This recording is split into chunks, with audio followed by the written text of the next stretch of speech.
Recently, the spotlight has been on the arrest of Dr. Nomsa Masuku, the IEC commissioner. When the news broke out, it spread like wildfire as allegations of fraud and mismanagement of funds meant for underprivileged learners surfaced, not forgetting how the timing of her arrest came after a statement issued by the Injenje Council blowing the whistle on her alleged involvement in the rigging of these elections. A developing story we will look into some other time. Today, we unravel the layers of this high profile case, looking into the scandal that left the nation in a frenzy because she is not the first high ranking IEC official to be roped in shady dealings under this new dawn. Without wasting any more time, let us get into today's video. Molini, and welcome to yet another episode of Conversations with Lankosi.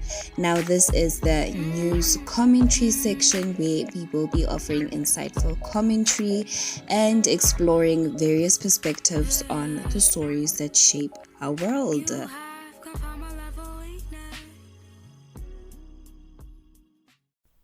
Now, Dr. Nomsa Masuku is a respected public figure who finds herself embroiled in a legal battle that has the potential of completely tarnishing her reputation and career forever.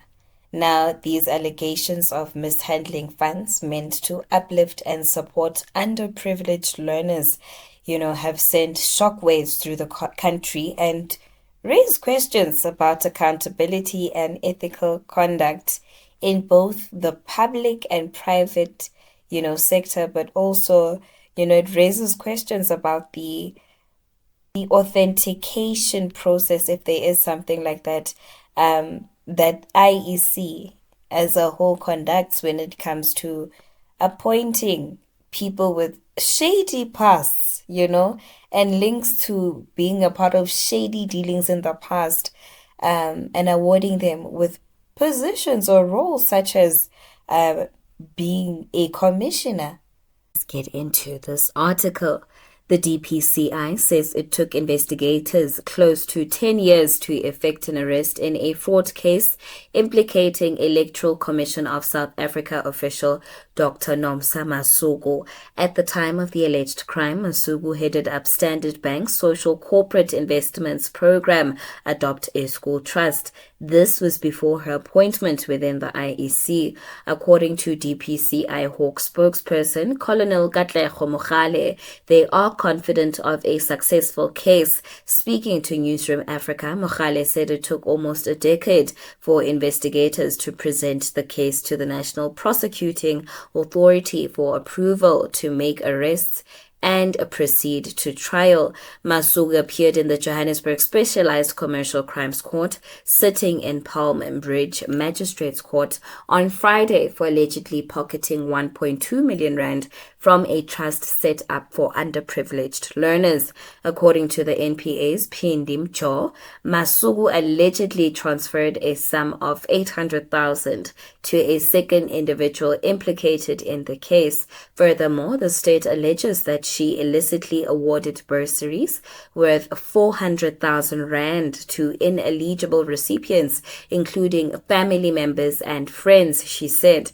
Masuku was granted 20,000 rand bail and is due back in court on September 4. Mogale declined to divulge to Newsroom Africa if more arrests were imminent. Responding to IOL's request for comment, Standard Bank said, Standard Bank has noted media reports regarding a legal matter involving Ms. Masuku. We can confirm that Ms. Masuku left Standard Bank in April 2013. We cannot provide any further comment on the legal proceedings and will cooperate with law enforcement as and when required.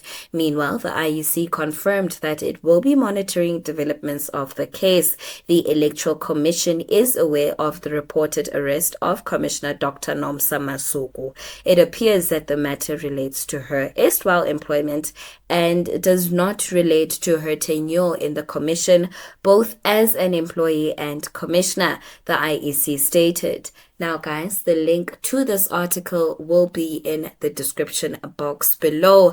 Now, without wasting any more time, let us get into what we got from this article. Now, as details of this case emerge, it paints a clearer picture of the accusations against Dr. Masuku, which don't only point to the financial flops that occurred under her watch, but it also, sheds light on the betrayal of trust and the neglect of those in need. Now, how could someone entrusted with such a noble cause allegedly betray the very essence of their responsibility? How sure are we about, her actually leading the IEC towards the path of truth, maintaining free and fair outcomes, if she could get away with swindling an establishment such as Standard Bank? Now, being arrested on charges of fraud for mishandling funds allocated for underprivileged learners highlights the dire consequences of corruption within public and private institutions, undermining efforts to promote social justice and equality.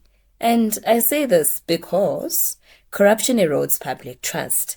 Dr. Masuku's alleged actions do not only betray the trust placed in her position, but it also erodes confidence in the integrity of the Independent Electoral Commission, despite them issuing a statement that highlights the fact that this had to do with her Standard Bank past, coming across as tone deaf, seeing that the Injanja Council's statement that they were quick to disregard actually shed light on her alleged involvement with other high-ranking officials in manipulating the election results outcome. Weird much, because again, why not keep the same energy? I mean, this scandal tarnishes your reputation as an independent electoral commission, casting doubt on, the transparency and accountability of vital public institutions, raising questions about, the channels used to appoint these people placed in senior positions. Were you guys aware of her controversial past, or is this also new to you as an institution? Because your attempt to shift the focus from you only makes us question your transparency and reliability. You see, the scandal surrounding Dr. Masuku damages, the reputation of the Independent Electoral Commission, casting doubt on the transparency and accountability of such vital public institutions. As for the not-so-clever commissioner, now this is if you did do what, they're saying you did. Did it not register to you that the misappropriation of funds meant for underprivileged learners would hamper or delay their access to essential resources for education, and that your actions would automatically make you a part of the problem when it comes to stopping the future of this country from actually emerging and advancing? Did it not register to you? With that being said, the allegations of fraud against a figure of such stature raises concern about transparency, accountability, and the integrity of our democratic institutions. It also serves as a reminder that no one is above the law, regardless of their position or reputation. The impact of this arrest goes beyond just one individual. It raises broader questions about the state of governance, ethical conduct, and the need for stringent measures to combat corruption at all levels. Until next time, keep questioning, keep exploring, and keep engaging with the world around you. That marks the end of today's video. Thank you so much for lending your eyes and ears.